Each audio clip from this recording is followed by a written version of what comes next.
Okay, ನಮಸ್ಕಾರ ಎಲ್ಲರಿಗೂ. ಹೊಸ ವರ್ಷದ ಶುಭಾಶಯಗಳು. ಹೊಸದಕ್ಕೆ ಊಟ ನೀವು ಮಾಡಿಲ್ಲ, ನಾನು ಮಾಡಿಲ್ಲ. ನೀವೇನೋ ಮಾಡಿದ್ರು ನನಗೆ ಗೊತ್ತಿಲ್ಲ. ಸೊ ಇವತ್ತು ಬೆಂಗಳೂರು ನಗರದ ಎಲ್ಲ ಶಾಸಕರನ್ನ,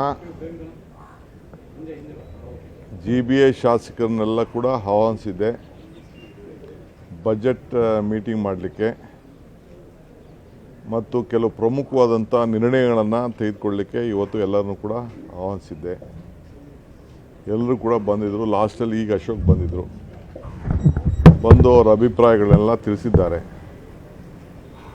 ಭಾಳ ಅದಾದ ಮೇಲೆ GBA ಎಕ್ಸಿಕ್ಯೂಟಿವ್ ಕಮಿಟಿ ಮೀಟಿಂಗ್ ಕೂಡ ಕಂಡಕ್ಟ್ ಮಾಡಿದ್ದೀವಿ.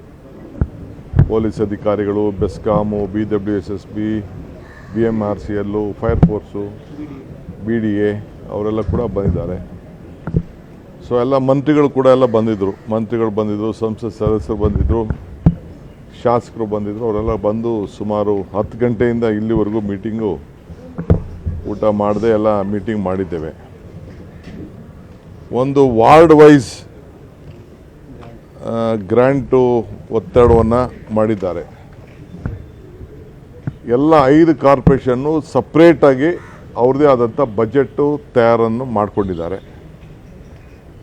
ಯಾರ್ಯಾರಿಗೆ ಏನೇನಿದೆ ಅಂಥೇಳಿ MLAಗಳು ಕೂಡ ಅವ್ರದ್ದೆಲ್ಲ ರಿಕ್ವೆಸ್ಟ್ ಮಾಡಿದ್ದಾರೆ. ಅವ್ರದ್ದು ರಿಕ್ವೆಸ್ಟ್ ಏನಂದರೆ, ನಮಗೆ ವಾರ್ಡ್ ವೈಸ್ ಬಜೆಟ್ನ ನೀವು ಕೊಡಬೇಕು ಅನ್ನೋದು ಒಂದು ಒತ್ತಾಯನ ಮಾಡಿದ್ದಾರೆ. ಒಂದು ಹೊಸ ವಿಶೇಷವಾದಂಥ ತೀರ್ಮಾನಕ್ಕೆ ನಾವೆಲ್ಲ ಬೆಂಗಳೂರು ನಗರದವರೆಲ್ಲ ಏನು ಹೇಳಿದ್ದಾರೆ ಮತ್ತು ನಾನು ಒಪ್ಕೊಂಡಿದ್ದೇನೆ ಅಂದರೆ, ಈ ಫುಟ್ಪಾತ್ಗೆ ಒಂದು ಹೊಸ ಪಾಲಿಸಿ ತರಬೇಕು ಅಂತ. ನಾಗರಿಕರು ಈ ಫುಟ್ಪಾತಲ್ಲಿ ಓಡಾಡೋಕ್ಕೆ ಎಲ್ಲ ತೊಂದರೆ ಆಗ್ತಾಯಿದೆ. ಭಾಳ ಇನ್ವೆಸ್ಟ್ಮೆಂಟ್ ಮಾಡಿ ಫುಟ್ಪಾತ್ ಮಾಡಿಸಿರ್ತೀವಿ. ಅಲ್ಲೆಲ್ಲ ಕೂಡ ಈ ಸ್ಟ್ರೀಟ್ ವೆಂಡರ್ಸ್ ಎಲ್ಲ ಕೂಡ ಗಾಡಿಗಳು ನಿಲ್ಸ್ಕೊಳ್ಳೋದು, ವ್ಯಾಪಾರ ಮಾಡೋದು ಈ ರೀತಿ ಆಗ್ತಾಯಿದೆ. ಅದಕ್ಕೆ ನಿಗದಿಯಾದಂಥ ಜಾಗಗಳನ್ನು ವೆಂಡರ್ಸ್ಗೆ ಫಿಕ್ಸ್ ಮಾಡಬೇಕು. ಈ ಫುಟ್ಪಾತ್ನ ಕ್ಲೀನ್ ಮಾಡಿ ಅವಕಾಶ ಮಾಡಿಕೊಡ್ಬೇಕು ಜನರು, ನಾಗರಿಕರು ಓಡಾಡೋಕ್ಕೆ. ಇವರು ಸ್ವಂತ ಯಾರೋ ಒಬ್ಬರು ವ್ಯಾಪಾರಕ್ಕೋಸ್ಕರ ಇಡೀ ಆ ಫುಟ್ಪಾತೆ ಓಡಾಡೋಕ್ಕಾಗದೆ ತಿರ್ಗಾ ರೋಡ್ಗೆ ಬರೋದು ಇವೆಲ್ಲ ಆಗ್ತಾಯಿದೆ. ಇದನ್ನು ನಿಲ್ಲಿಸಬೇಕು ಅಂಥೇಳಿ ತೀರ್ಮಾನ ಮಾಡಿ ಆ ಫುಟ್ಪಾತ್ಗೆ ಒಂದು ಹೊಸ ಪಾಲಿಸಿ ಮಾಡಬೇಕು. ಮತ್ತು ಮೇಜರ್ ಎಲ್ಲೆಲ್ಲಿ ಅವರು ಇಟ್ಕೊಳ್ಬೇಕು ವೆಂಡಿಂಗ್ ಮಿಷಿನ್ಗಳನ್ನ, ಅಲ್ಲಿ ಅವ್ರು ವ್ಯಾಪಾರ ಮಾಡಬೇಕು ಅನ್ನೋದನ್ನ, ರಸ್ತೆಗಳನ್ನು ನಿಗದಿ ಮಾಡಬೇಕು ಅಂತ. ಬೇರೆ ಕಡೆ ಎಲ್ಲ ತೆಗಿತಾ ಇದ್ದೀವಿ.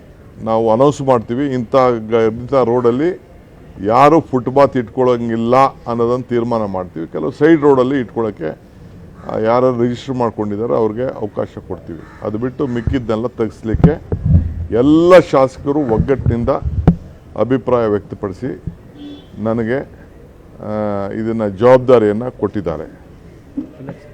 ಆಮೇಲೆ ಎಲ್ಲ ಫ್ಲೆಕ್ಸ್ಗಳು ನಾವು ಎಷ್ಟೇ ಹೇಳಿದ್ರು ಕೂಡ ಫ್ಲೆಕ್ಸು ಆಗ್ತಾನೇ ಇದ್ದಾರೆ.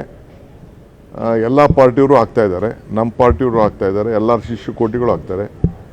ಯಾರ್ಯಾರ ಹೆಸರು ಅಲ್ಲಿ ಕೆಳಗಡೆ ಇರ್ತದೆ ಅವ್ರಿಗೆ 50ರಿಂದ 1 ಲಕ್ಷ ರೂಪಾಯಿವರೆಗೂ ಒಂದೊಂದು ಫ್ಲೆಕ್ಸ್ಗೆ ಫೈನ್ ಹಾಕಬೇಕು ಅಂತ ನಾವು ಹೇಳಿದ್ದೇವೆ. ಏಕೆಂದರೆ ಈ ಫ್ಲೆಕ್ಸು ದಂಧೆ ವಿಪರೀತ ಆಗ್ತಾಯಿದೆ. ಬರ್ತಡೇ, ಆ ಬರ್ತಡೇ, ಈ ವಿಶಸ್ಸು, ಆ ವಿಶಸ್ಸು ಅಂಥೇಳಿ ಗೌರ್ಮೆಂಟ್ ಏನಾದ್ರು ಒಂದು ಇತ್ತು ಅಂದರೆ ಅದಕ್ಕೊಂದು ಸ್ಟ್ರೀಮ್ ಲೈನ್ ಇದೆ, ಅದು ಲೆಕ್ಕಾಚಾರ ಇದೆ, ಅಡ್ವರ್ಟೈಸ್ಮೆಂಟ್ ಬೋರ್ಡ್ಸ್ ಇದೆ. ಅದನ್ನು ಬೇಕಾದ್ರೆ ತೆಗೆದುಕೊಂಡು ಯಾರು ಬೇಕಾದ್ರೂ ಮಾಡ್ಬೋದು. ಅದು ಬಿಟ್ಟರೆ ಬೇರೆ ಎಲ್ಲೂ ಕೂಡ ಹಾಕಲಿಕ್ಕೆ ಅವಕಾಶ ಇಲ್ಲ. ಸೊ ಫ್ಲೆಕ್ಸ್ಗೆ ನಾನು ಇವತ್ತೇ ಮತ್ತೆ ನಾನು ಜಾಗೃತಿಯನ್ನು ಎಲ್ಲರಿಗೂ ಹೇಳ್ತಾ ಇದ್ದೀನಿ. ಎಲ್ಲ ಕಾರ್ಯಕರ್ತರು, ಎಲ್ಲ ಪಕ್ಷದವ್ರಿಗೂ ಹೇಳ್ತಾ ಇದ್ದೀನಿ, ನೀವು ಹಾಕಿ ಅನುಭವಿಸಿ ನೋಡಿ ಗೊತ್ತಾಗ್ತದೆ. ನಾವು ಪೊಲೀಸವ್ರಿಗೂ ಹೇಳಿದ್ದೀವಿ, ಪೊಲೀಸ್ಗೂ ರೆಸ್ಪಾನ್ಸಿಬಿಲಿಟಿ ಕೊಟ್ಟಿದ್ದೀವಿ, ನಮ್ಮ ಕಾರ್ಪೊರೇಷನ್ಗೂ ರೆಸ್ಪಾನ್ಸಿಬಿಲಿಟಿ ಕೊಟ್ಟಿದ್ದೀವಿ. ಪೊಲೀಸ್ ಅವರು ನಮ್ಮ ಕಾರ್ಪೊರೇಷನ್ಗೆ ತಿಳಿಸೋವಂಥದ್ದು. ಸೊ ಅದಕ್ಕೇನು ಬೇಕೋ ಕಾನೂನು ಪ್ರಕಾರ ತೆಗೆದುಕೊಂಡು ಬೆಂಗಳೂರು ಬ್ಯೂಟಿನ ಫ್ಲೆಕ್ಸ್ ಕಟ್ಟೋದ್ರಿಂದ ಹಾಳು ಮಾಡ್ತಾ ಇದ್ದೀರಿ ಅಂತೇಳಿ ಅವ್ರ ಮೇಲೆ ಕೇಸ್ ತೆಗೆದುಕೊಳ್ಳುವಂಥ ಕೆಲಸಕ್ಕೆ ಮಾಡ್ತೀವಿ. ನಿರ್ಭೀತ, ನಿಷ್ಪಕ್ಷಪಾತ, ವಿಶ್ವಾಸಾರ್ಹ ಸುದ್ದಿಗಳಿಗೆ ಮತ್ತೊಂದು ಹೆಸರಾಗಿರುವ ನ್ಯೂಸ್ 18 ಕನ್ನಡ ಈಗ ಆಪ್ನಲ್ಲೂ ಲಭ್ಯವಿದೆ. ದಯವಿಟ್ಟು ಇಲ್ಲಿರುವ QR ಕೋಡ್ ಸ್ಕ್ಯಾನ್ ಮಾಡಿಕೊಂಡು ಆಪ್ ಡೌನ್ಲೋಡ್ ಮಾಡೋದಕ್ಕೆ ಮರಿಬೇಡಿ. ನಿಮ್ಮ ಬೆಂಬಲ ಹೀಗೆ ಸದಾ ನಮ್ಮೊಂದಿಗಿರಲಿ. ಧನ್ಯವಾದ.